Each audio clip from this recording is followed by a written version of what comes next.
The two most high-profile and talked-about constituencies in Uttar Pradesh are by all means Amethi and Rai Bareli, and that's because both of these places, Amethi and Rai Bareli, for decades together have been the backyard, the bastions of the Gandhi family. And this time there's been a huge suspense over whether the Gandhis will be fighting once again. Well, it looks like the Gandhis in all likelihood will be fielded from Amethi and Rai Bareli. That's what we're hearing from our sources inside the Congress party. Amidst a huge amount of suspense, it's something that we will continue to track.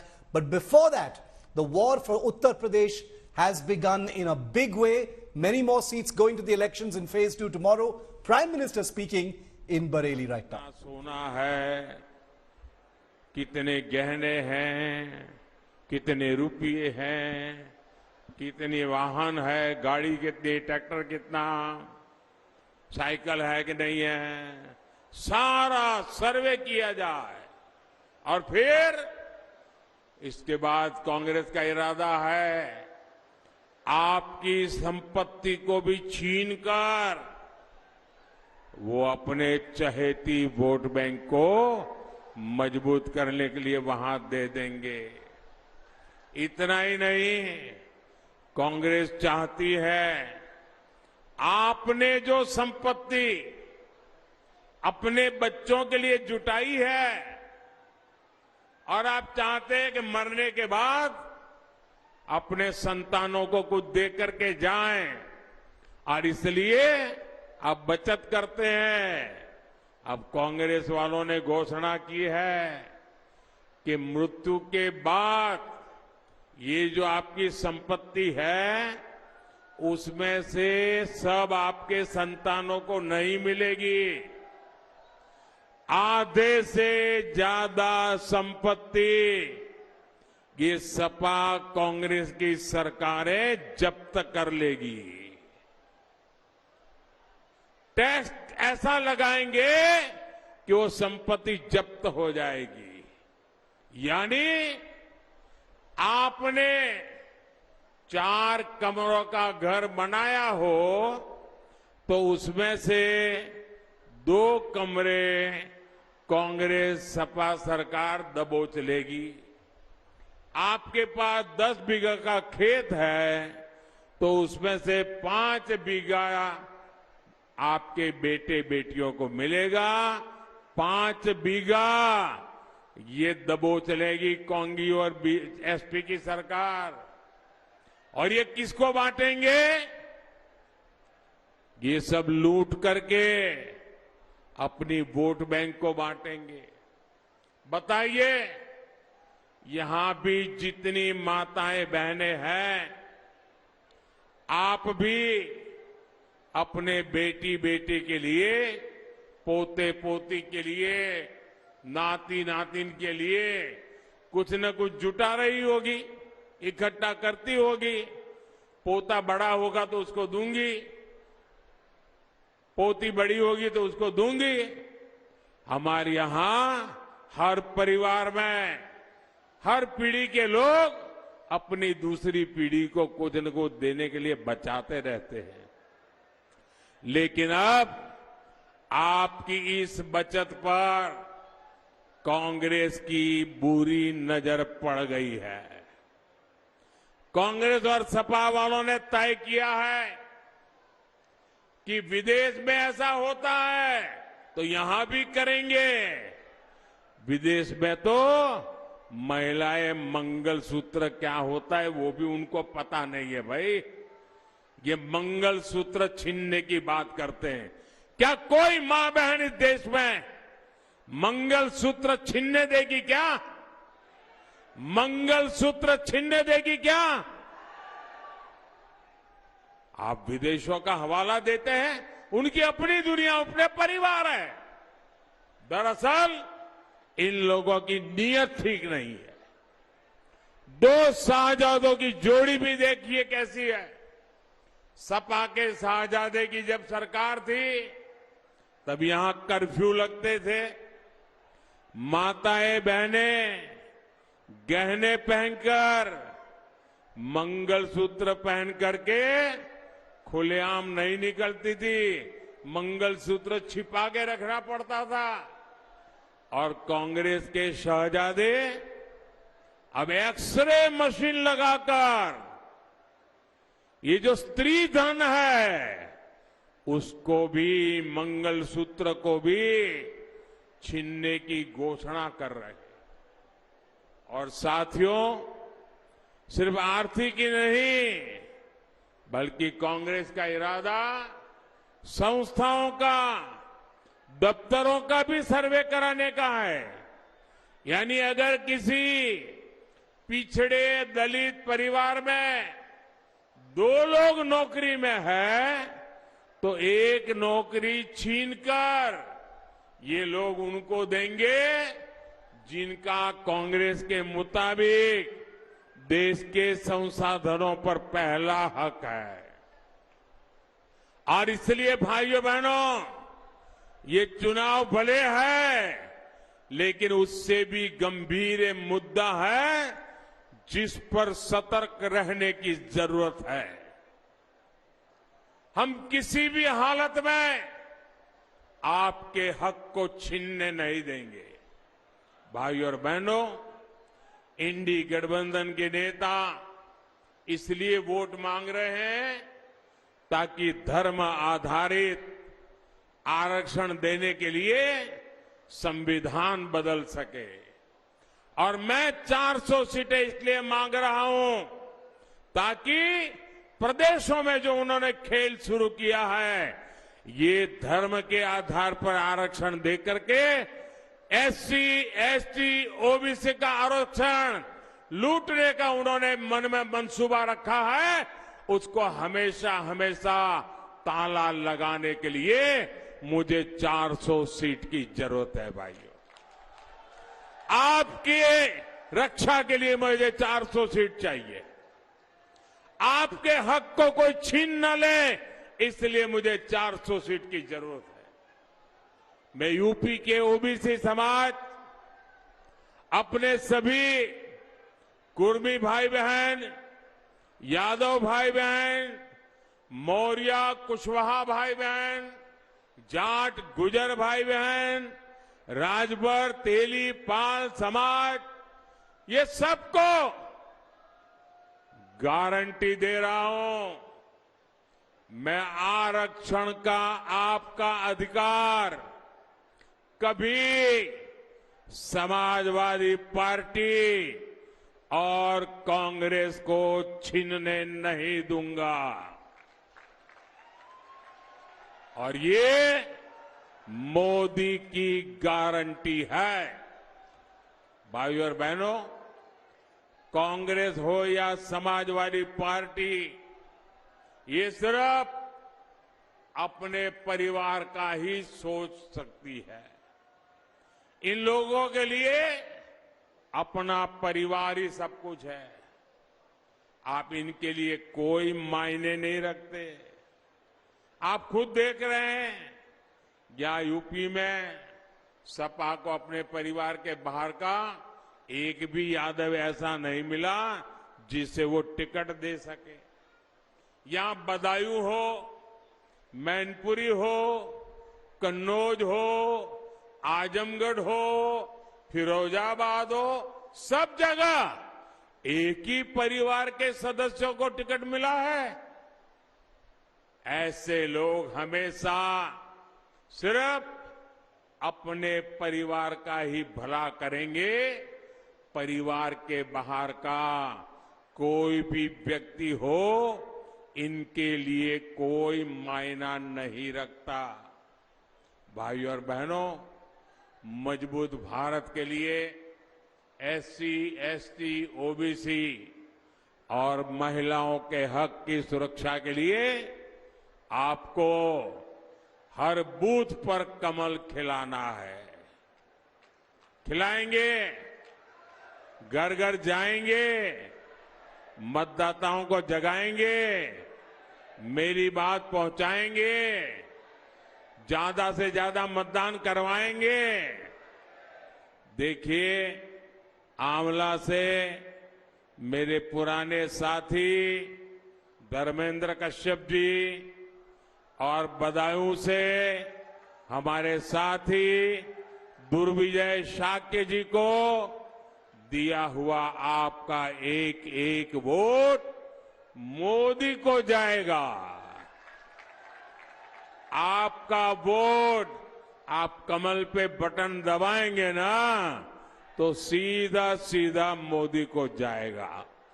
और इसलिए 7 मई को कितनी ही गर्मी क्यों न हो, पहले मतदान फिर जलपान, ये घर घर जाकर आग्रह करना है। मेरी तरफ से हाथ जोड़कर बताइएगा कि मोदी जी ने आपको राम राम कहा है। मेरे साथ बोलिए, भारत माता की, भारत माता की, भारत माता की। बहुत बहुत धन्यवाद।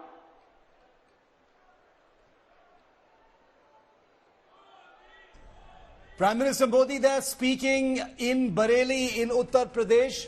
Remember, UP is one of the 3 states that has seats in the election across all 7 phases.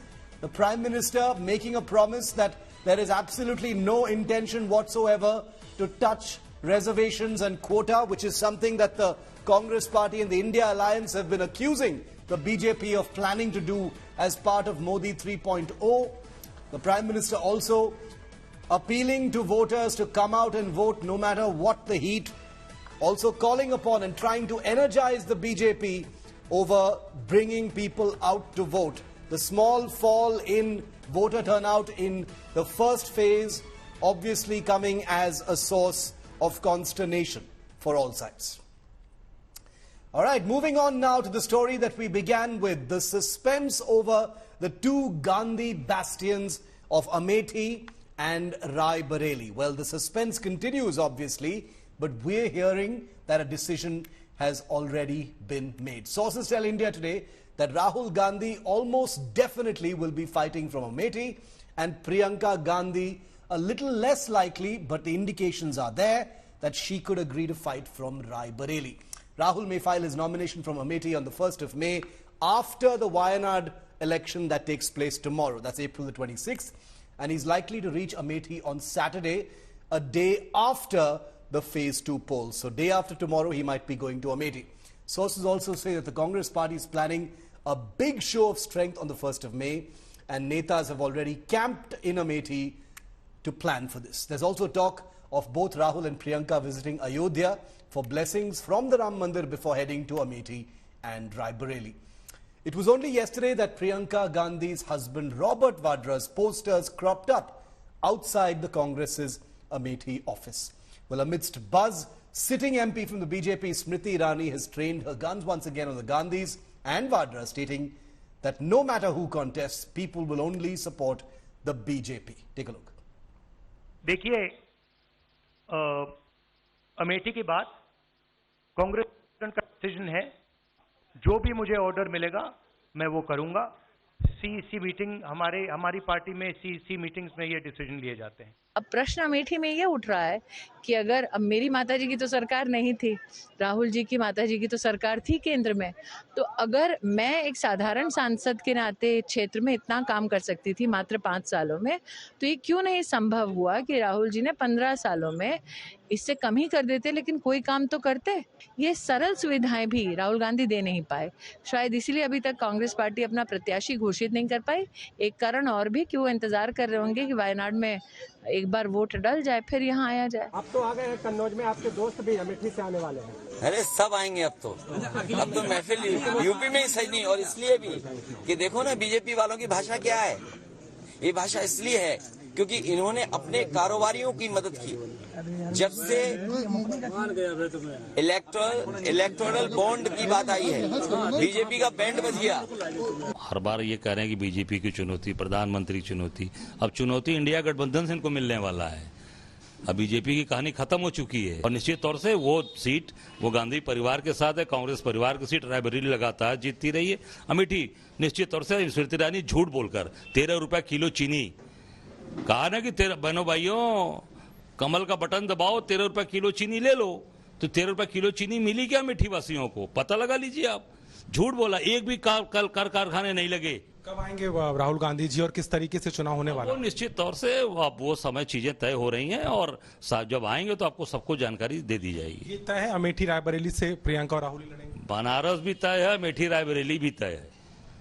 I want to bring in India Today Samarth Srivastav, who's been traveling across UP, Amethi, Raebareli, Ayodhya and elsewhere. Today he's in fact in Kannauj, which is where Akhilesh Yadav will be fighting from. But Samarth, to bring you in on the happenings in Amethi right now, very, very interesting. It seems to be almost confirmed, Samarth, that Rahul Gandhi has been decided for Amethi. It looks like it's going to be another Rahul versus Smriti fight this time. Well, exactly, Shiv. It's going to be a Rahul versus Smriti Irani fight. Watch what we get from the sources. As Ajay Rai also claiming, the UP Congress chief, also we got the news from Congress sources that Rahul Gandhi may visit Amethi on May 1 for the nomination of papers, because they are finding it a lucky day for the party. Also from Raebareli, there are talks about Smriti Irani for Priyanka Gandhi fighting from Raebareli, though the candidate for the BJP has also not been announced. But if you talk about Kannauj, then yes, it has also become a VIP seat after the nomination of Akhilesh Yadav from here. While Subrat Pathak is taking on Akhilesh Yadav, it's Akhilesh versus Subrat in Kannauj. While it's going to be worth seeing, because when Akhilesh was asked about this particular question, is your brother like friend Rahul Gandhi will also be coming from Amethi, he said now everyone will come from in UP to fight election. So Akhilesh also hinted towards that Rahul may fight from Amethi, and now Ajay Rai, the UP Congress chief, is also stressing on the same point. All right, Samarth, thanks very much for that. Well, battleground UP, including Kannauj, where Samarth is heating up, with the Samajwadi Party now doing something of a flip-flop over its candidate right there in that high-profile constituency of Kannauj. Well, this is a Samajwadi Party first family bastion, and Akhilesh Yadav filed his nomination from Kannauj today. Well, this after the Samajwadi Party's announcement of Akhilesh's nephew Tej Pratap Singh Yadav in place of Akhilesh took party workers by surprise and apparently upset them. Well, ahead of filing his nomination today, Akhilesh shared an old picture of a nomination filing. Meanwhile, the Samajwadi Party's former ally, the RLD, has hit out at Akhilesh. Party chief Jayant Chaudhary said that there was only confusion in the Samajwadi Party and that there is always uncertainty, and that's why these second thoughts. Remember, Akhilesh's wife Dimple Yadav lost from Kannauj in 2019 to the BJP. So will Akhilesh win from Kannauj against the BJP's Subrat Pathak this Lok Sabha poll? यहाँ के लोगों की मदद, यहाँ के कारोबार, यहाँ के लोगों की खुशहाली के लिए, और जो विकास रुक गया है, जो विकास थम गया है, जिस विकास को जानबूझ करके बीजेपी के लोगों ने इसलिए रोका क्योंकि समाजवादियों ने वो काम शुरू किए थे। बीजेपी के लोगों ने नकारात्मक राजनीति की, उनकी भाषा, उनका व्यवहार, उनका काम करने का तरीका, यहाँ की जनता एक बार फिर प्यार, मोहब्बत, मिलीजुली संस्कृति, आपस में भाईचारा, उसका दौर शुरू करेगा। अखिलेश यादव तेज प्रताप को चुनावी मैदान में उतार रहे हैं। उनके यहाँ कंफ्यूजन है, कौन उतरेगा और कौन लड़ेगा और किसका नामांकन होगा, किसको सिंबल मिलेगा, किसी को मालूम ही नहीं, उन्हें खुद नहीं मालूम। अभी फिर चर्चा चल रही है कि खुद लड़ेंगे। उन्होंने ही तो इस देश का स्थिति किया। पाकिस्तान एक बड़ा हिस्सा हमारे देश का एक टुकड़ा हमसे अलग कर दिया। वहां हमारे 27% जो हमारी आबादी थी आज खत्म हो गई। आज कोई वहां नाम लेने वाला नहीं है, मंदिर जाने वाला कोई पाकिस्तान में बचा नहीं है, कोई जाता भी नहीं है। 14-15 साल की लड़की उठा लिया जाता है, जबरदस्ती 70 साल के बुढ़े के साथ निकाह करा दिया जाता है। ये हो रहा है वहां पाकिस्तान में, यही इनकी हिंदुस्तान में करने की तैयारी है। और तभी अखिलेश जैसे नेता इन आतंकियों को, इन माफियाओं को संरक्षित करते हैं और इनको पोषित करते हैं। समाजवादी पार्टी की बात और पीडी अलायंस और ये इंडिया अलायंस जो भी है, इनके बड़े नेताओं ने यह तय किया है अब, क्योंकि उनको पता है कि वो मोदी जी से उनको कहीं ना कहीं बहुत ज्यादा, कहीं ना कहीं नहीं बोलूंगी, डर है, भय है। तो अब वो सारे बड़े नेताओं को अपने उतार रहे हैं चुनाव में। और पहले जो माना जाता था कि भाई केक वॉक की तरह जीत जाएंगे, हम कहीं से भी लड़ जाएंगे, हम जीत जाएंगे, तो ऐसा नहीं है। जबकि मैं तो ये कहूंगी कि आदरणीय नेताजी यानी मुलायम सिंह जी, जो मेरे ससुर भी हैं, उनकी वजह से जो है बहुत सारी सीट्स सेफ मानी गई, क्योंकि उन्होंने अपने दम पे और अपने पीपल्स कनेक्ट की वजह से वो उस पे मेहनत करके उन सीट्स को बड़ा सेफगार्ड बनाया। पर उन सीटों पर भी भारतीय जनता पार्टी ने अपने वर्चस्व स्थापित किया है, कमल का फूल उन सीटों पर भी खिला है। तो मैं ये कहूंगी कि ये सारे जितने अलायंस वाले लोग हैं, इंडिया अलायंस वाले लोग, ये लोग अब यह तय कर चुके हैं कि मोदी जी को हमें अगर जो है हराना है या हमें जो है इस तरह से करना है कि जो है कहीं उनके मुकाबला हम कर सके, तो हमारी सीनियर लीडरशिप को उतरना पड़ेगा। उस तहत जो है इन्होंने भी अपना नामांकन भरा है। And there's no end to the showdown over Sam Pitroda's inheritance tax remarks. Sam Pitroda, remember viewer, is the chairman of the Indian Overseas Congress Party, a Gandhi loyalist very close to the leadership. But Prime Minister Modi has decided not to let the issue go more than 24 hours after that comment has resulted in an enormous self-goal for the Congress Party. The Prime Minister has launched another scathing attack on the Gandhis for what he says is mulling inheritance tax in the country. While training his guns on the Gandhis and highlighting the time when India had an inheritance tax 40 years ago, Modi claims, very controversially, that Rajiv Gandhi abolished the tax in 1985 only to get access to his mother Indira Gandhi's inherited wealth. He further added that the Congress wants to give people's wealth after their death to their vote bank. It was yesterday when the Congress's Sam Pitroda suggested that 55% of a person's wealth should be taken by the government after his or her death. He was not recommending it. He was saying it happens in some places, and this is something that should be debated in the context of wealth redistribution in the country. The Congress, however, had distanced itself from the same.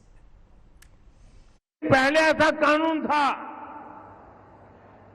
कि वो उनको मिलने से पहले एक हिस्सा सरकार ले लेती थी। कांग्रेस ने पहले ऐसा कानून बनाया था, तब चर्चा थी और व्यापक रूप से चर्चा थी कि जब इंदिरा जी नहीं रही और उनके बेटे राजीव गांधी जी को ये प्रॉपर्टी मिलने की थी, लिख करके गई थी, तो अब सरकार को पैसा चला न जाए, प्रॉपर्टी को बचाना था, तो इन्होंने क्या कर दिया, उस प्रॉपर्टी को बचाने के लिए अपनी माता इंदिरा गांधी से मिले हुए पैसों को बचाने के लिए उस समय के प्रधानमंत्री श्रीमान राजीव गांधी ने अपनी संपत्ति बचाने के लिए पहले जो इनहेरिटेंस कानून था उसको समाप्त किया और खुद के पैसे बचा लिए। अब वहां मामला निपट गया, तो आज फिर सत्ता पाने के लालच में ये लोग वही कानून ज्यादा कड़ाई से वापस लाना चाहते हैं। वो जीते जी तो छोड़िए, ये स्वर्गवास के बाद भी, मृत्यु के बाद भी आपकी जो बची हुई संपत्ति है, जो स्वाभाविक रूप से आपके बेटे बेटी को मिलनी चाहिए, वो भी आप नहीं दे पाओगे। आपने कितनी ही मेहनत करके बच्चों के लिए इकट्ठा किया होगा, कांग्रेस वाले कहते हैं कि उनकी सरकार आएगी तो वो भी डब्बे में से गुल कर दिया जाए। ऑफिशियली कहते हैं आपकी कमाई का आधे से ज्यादा कांग्रेस अगर सरकार में आती है तो ये सरकार छीन लेंगी, और इसलिए कांग्रेस आप पर इनहेरिटेंस टैक्स, आपकी विरासत पर टैक्स लगाना चाहती है। सबसे पहले कहते हैं कि इलेक्टोरल बॉन्ड से हिंदुस्तान में जो भ्रष्टाचार है वो खत्म होगा। सुप्रीम कोर्ट ने कहा भैया ये तो कानूनी नहीं है, इसको रद्द करो। और सुप्रीम कोर्ट ने उनकी स्कीम को रद्द कर दिया। सुप्रीम कोर्ट ने कहा भैया जिन्होंने आपको पैसा दिया उनके नाम दो और कौन सी तारीख पे पैसा दिया वो बता दो। किसी कंपनी पे सीबीआई की रेड होती है, कुछ ही दिन बाद वही कंपनी बीजेपी को करोड़ों रुपए देती है, सीबीआई की इंक्वायरी खत्म हो जाती है। जो सड़क पे एक्सटॉर्शन, गुंडे एक्सटॉर्शन करते हैं ना, हाँ, ये उन्होंने इंटरनेशनल लेवल पर शुरू कर दिया है। वो हमेशा यही बोलते हैं मजबूत इंडिया बना। कई के लिए भाई? तुम्हारे लिए। तुम तो डिक्टेटर हो, तू डेमोक्रेसी में विश्वास नहीं रखते। हमारे अच्छे संस्थाएं जो है तुम बिगाड़ रहे हो। सीबीआई बिगाड़ रहे, सीईसी बिगाड़ रहे, ईडी को तो पूरा अपना हथियार बना लिए। उसमें सब अच्छे अच्छे लोगों को, कांग्रेस वालों को भी डराना, दूसरे पार्टी वालों को भी डरा के आप उनको कहां लिए? अपने झोली में डाल लिए। विरासत कर हमारे एजेंडा में नहीं है और जो कोई कहता है कि हम विरासत कर लाएंगे ये बिल्कुल गलत है। 1985 में नए नए प्रधानमंत्री राजीव गांधी जी ने उस विरासत कर को हटाया था और 2014 और 2019 के बीच में अरुण जेटली जी, जयंत सिन्हा और बीजेपी के कई समर्थक, शुभचिंतक, बुद्धिजीवी ने विरासत कर का वकालत उन्होंने की। प्रधानमंत्री कहते हैं कि इस न्याय पत्र में धन पुनर्वितरण की बात होती है। मैं उनको चुनौती देता हूं। हमारे 50 पन्ने हैं, 50 पेज है ये मैनिफेस्टो, ये न्याय पत्र। इसमें एक शब्द हमने इस्तेमाल नहीं किया है जो कहता है वेल्थ रीडिस्ट्रीब्यूशन। ना संपत्ति सुरक्षित, ना संतान सुरक्षित, ना सीमा और सरहद सुरक्षित और ना ही सनातन सुरक्षित। तो कांग्रेस की सरकार या कांग्रेस के राज में कौन सुरक्षित रहेगा? कोई नहीं रहेगा। इसलिए आज राहुल गांधी जी के mentor, guide, philosopher Sam Pitroda ji के बयान से बहुत स्पष्ट हो गया और कांग्रेस के मैनिफेस्टो में भी स्पष्ट तौर पर दिखता है कि कांग्रेस आम जनमानस की मेहनत की कमाई के पैसे को छीनना चाहती है, उनके हक छीनना चाहती है और उनकी मौत के बाद भी उनकी परिश्रम का पैसा उनकी संतान को नहीं बल्कि कांग्रेस अपने वोट बैंक के लिए इस्तेमाल करेगी। कांग्रेस जिसने देश के संसाधनों को लगभग 60-65 वर्षों तक लूटा, अब उसकी नियत लोगों की, आम जनता की संपत्ति पर लगी हुई है और आम जनता की संपत्ति पर लगे होने के कारण ही अब वह इस विरासत टैक्स की बात कर रहा है और फिर इसको बांटेगा उन लोगों को जो घुसपैठिए हैं। Meanwhile, I want to bring in India Today's Mosmi Singh, who's been following the campaign trail all across the country. Today finds her in Wayanad, which goes to the polls with the rest of Kerala tomorrow. Mosmi, good to see you.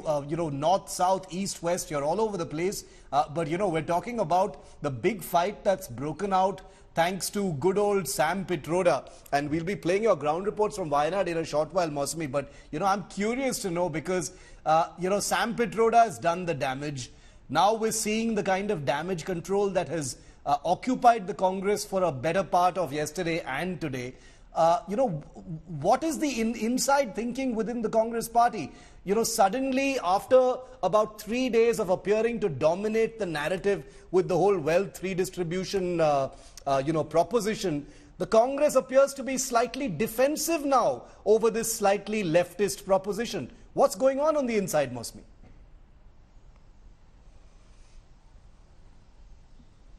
Thank you, Shiv. I thought you'll say north, south, east, west. India today, as far as covering politics, is the best. It is. And indeed so.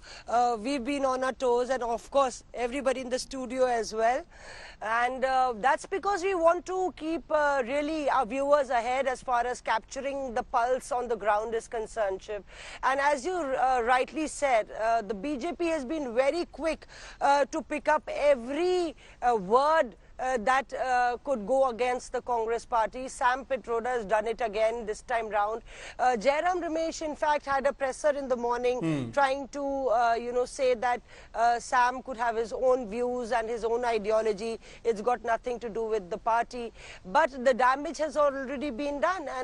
And that's one reason that the Congress had an upper edge as far as yesterday's campaign was concerned, with Priyanka Gandhi Vadra day before hitting back at the Prime Minister on the Mangal Sutra issue, saying that, Indira Gandhi sold off her gold, my mother lost her Mangal Sutra. So that was a war of words where the Congress found itself on a stronger footing. But today, yet again, the upper hand is with the BJP as far as the election campaign is concerned. You've got a very close aide of Rajiv Gandhi, a political guru of Rahul Gandhi, talking about the wealth tax and the inheritance tax. So clearly, that really puts the Congress on a very sticky wicket there. Very, very sticky wicket, and they're still actually kind of firefighting that whole affair, which gives you a real kind of insight into how important or how much importance the Congress is really according to the implications of its manifesto promises. It smelt blood with a little bit of resonance with the Prime Minister, mentioning the manifesto in virtually every rally, including his 2 rallies today in Uttar Pradesh. But the Congress party still feels the need to play this one very, very carefully. Stay with me, Mausami. Another issue that's become a big, talking point is the controversy over a Muslim quota move in Karnataka that has reignited courtesy the Prime Minister. The categorization of the entire Muslim community as a backward class in reservations has triggered a huge political storm on the campaign trail. Prime Minister Modi has been lambasting the Congress yet again, accusing it of giving OBC status to Muslims in Karnataka. Remember, in India, religion-based reservation is illegal. Prime Minister Modi also said that the Congress is snatching away the rights of OBCs and that the Congress wants this Karnataka model to be scaled up across India. The Prime Minister also attacked the Congress, saying it was they who gave OBC status to Muslims illegally, and this was just a manifestation of appeasement politics. However, the Karnataka Chief Minister Siddaramaiah has responded by reminding the Prime Minister that the Muslim quota inside the OBC reservation table was actually instituted by H.D. Deve Gowda in the 1990s, and H.D. Deve Gowda with the JDS is now an ally of the BJP. उन्होंने रातों रात एक कागज निकालकर हस्ताक्षर करके उन सबको ओबीसी घोषित कर दिया।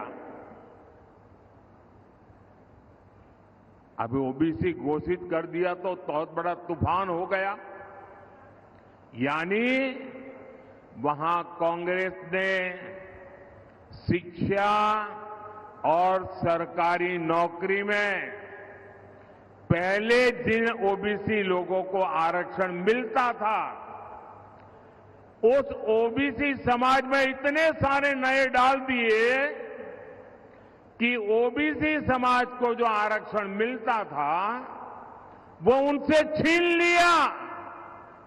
अगर कांग्रेस आती है तो ये सारी सुविधाएं दलितों, पिछड़ों, आदिवासियों और सामान्य वर्ग के गरीबों को नहीं मिलती।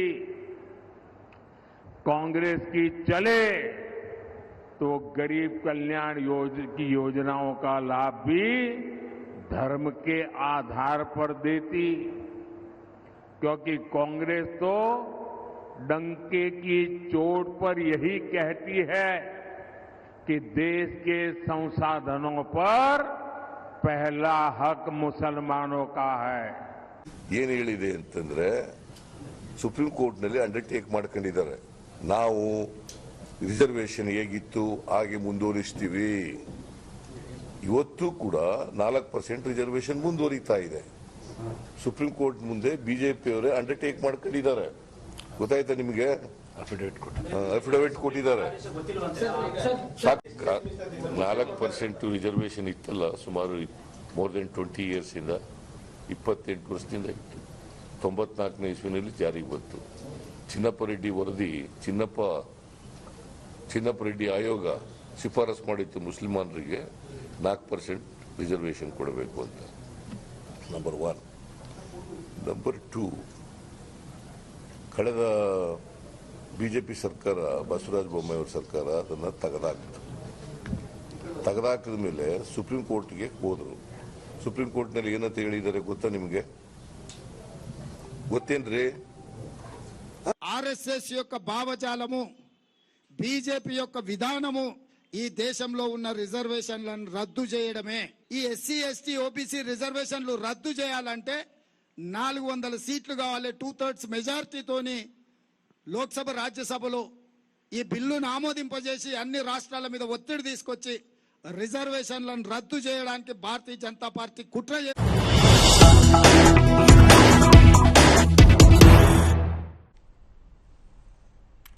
Okay, we've got some breaking news coming in now. The Congress manifesto continues to be the big talking point, but the crossfire has intensified. Congress chief Mallikarjun Kharge has now written to the Prime Minister accusing him of twisting the manifesto's text out of context. Kharge to the Prime Minister, he says, "It is habitual for you to create a communal divide." Kharge says in this letter that being misinformed on the Congress manifesto is what the Prime Minister is indulging in. He has sought a personal meeting with Prime Minister Modi to talk about the Congress's manifesto.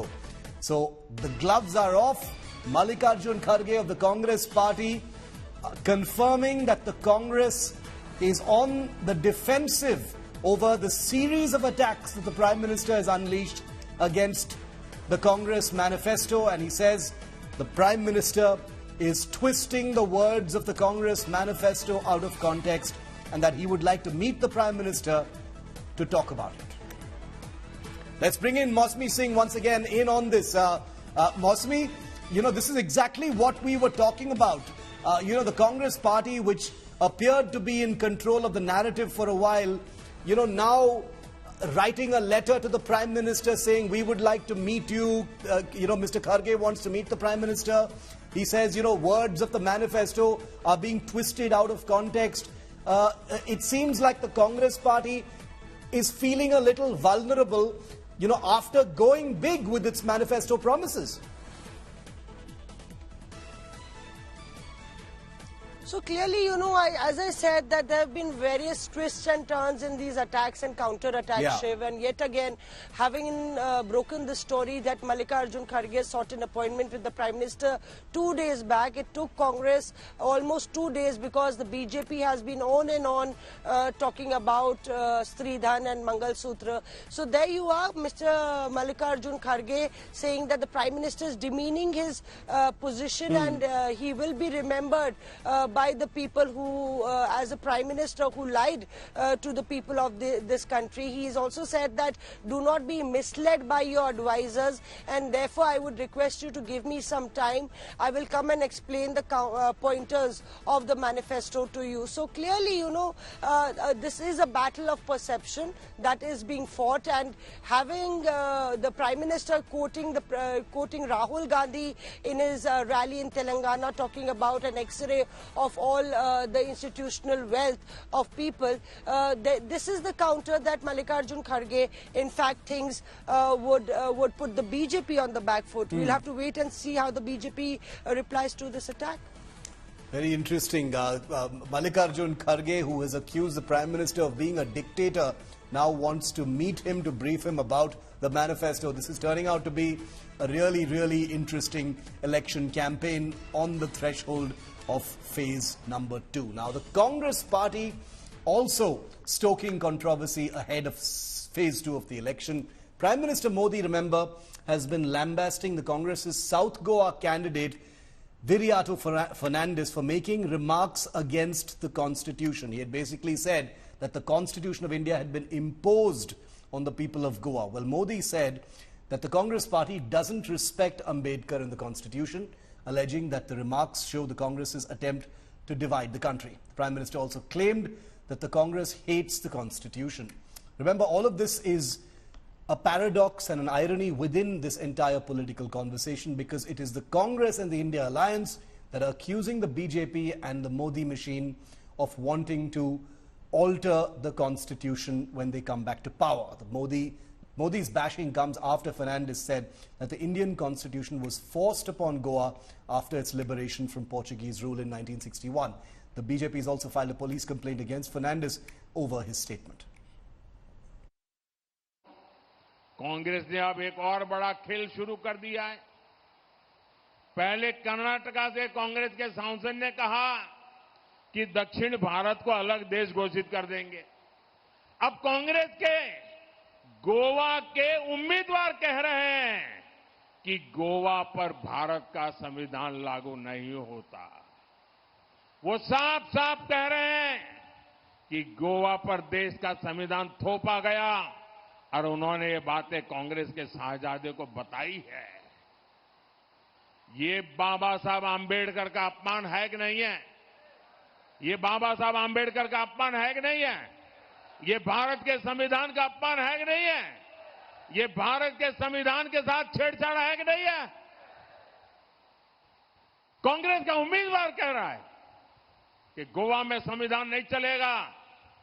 ये जम्मू कश्मीर के लोग भी कहा करते थे, आपने मोदी को आशीर्वाद दिया, आज उनकी बोलती बंद हो गई और देश का संविधान वहां चल रहा है। बाबा साहब आंबेडकर का संविधान जो जम्मू कश्मीर में नहीं चलता था, वो भी लागू हो गया। ये सोची समझी चाल है देश को तोड़ने की। कांग्रेस को देश के एक बड़े हिस्से ने नकार दिया है, इसलिए वो देश में ही ऐसे टापू बनाना चाहती है। लास्ट लोकसभा इलेक्शना पयली आमचो किरीट चोडणकर तेन्ना प्रेसिडेंट नवो प्रेसिडेंट जाल्लो काँग्रेसाचो, ताणें आमकां इन्विटेशन धाडलें मातसो आमचो राहुल गांधी येता, he was then the president of Congress party, Siddharth गोवान आयिल्लो आनी आमकां म्हणपा लागलो मातशें तुमी येवन ताचे कडेन डिस्कशन करा। आमी 12 प्रश्न मांडले आनी त्या 12 इश्यूजान एक इश्यू हाडलो, we demanded dual citizenship for the citizens of Goa. आनी तेन्ना ताणें विचारलें, इज इट कॉन्स्टिट्यूशनल? आमी म्हणलें नो। तो म्हणपा लागलो then no discussion. I said sorry, I said sir please listen, constitution was implemented on 26 January 1950. We were not part of India. आणि जेन्ना 1961 आम्ही लिबरेट झाले, ते कॉन्स्टिट्यूशन पळय तुम्ही पास केले, जाका आमकां तुम्ही इन्क्लूड करूंक ना, ते हाडून आमचे तकलेर मारले। Now remember, the Prime Minister and the BJP have been trying for a while now to make this a personality clash. The BJP has Prime Minister Modi. Who does the India alliance have? Well, very interestingly now, the Prime Minister has cited media reports or internal reports, totally unconfirmed, claiming that the opposition India bloc is actually contemplating a 1 year, 1 Prime Minister formula, like a rotational formula. Each year a different Prime Minister is what Modi says is being planned by the India opposition. There is no confirmation of this. Modi has slammed the opposition over this alleged proposal of introducing a kind of Rolodeck Prime Minister system if voted to power. Modi said that it's scary that the opposition parties are actually thinking about such a plan, accusing the opposition of auctioning the Prime Minister's chair. He called the proposal a daydream of leaders who want to become Prime Minister of the country but cannot decide among themselves. Modi said while he's been working on the first 100 days of work after becoming Prime Minister once again, the opposition alliance does not even have a Prime Minister's face. ये लोग तो बता दिए भाई मोदी है, बताओ आपको देना है तो ये मोदी है, दीजिए। कहा कि नहीं कहा? आपके सामने नाम है ना, दूसरी तरफ नाम ही नहीं है। इतना बड़ा देश किसको देना, इसका देश को पता होना चाहिए कि नहीं होना चाहिए? जरा बोलो ना, पता होना चाहिए कि नहीं होना चाहिए? आपको पता है वो किसको देना चाहते हैं? पता है किसी को? इसका जवाब ढूंढ रहे थे, जवाब मिल नहीं रहा था। लेकिन अभी कुछ मीडिया रिपोर्ट में आया है कि मोदी बार बार पूछ रहा है कि भाई बताओ तुम्हारा नेता कौन, किसको सुपुर्द करे। तो बोलते हैं उन्होंने फॉर्मूला बनाई है, उन्होंने फॉर्मूला बनाई है कि कौन प्रधानमंत्री बनेगा। कहा जा रहा है कि ये लोग 1 ईयर 1 PM फॉर्मूला बना रहे हैं, यानी 1 साल 1 PM, दूसरे साल दूसरा PM, तीसरे साल तीसरा PM, चौथे साल चौथा PM, 5वें साल 5वां PM। बताओ भाई क्या होगा देश का? ये मुंगेरी लाल के हसीन सपने कहावत कह करके सो जाने वाला मुद्दा नहीं है। हमारे पास अगर इस देश में लोकतंत्र है, हमारे पास एक से ज्यादा चेहरे प्रधानमंत्री पद के लिए है। कोई घिसा पिटा चेहरा नहीं है, कोई प्रधानमंत्री वही गृह मंत्री नहीं। ये देश बड़ा है, 140 करोड़ का देश है ये। हम जो चॉइस बेहतरीन होगा वो प्रधानमंत्री बनेगा, उसमें प्रधानमंत्री जी को डरने की बात क्या है? और एक सक्षम नेता इस देश का प्रधानमंत्री बनेगा जो देश के भविष्य के बारे में, जनता के भविष्य के बारे में, लोकतंत्र के भविष्य के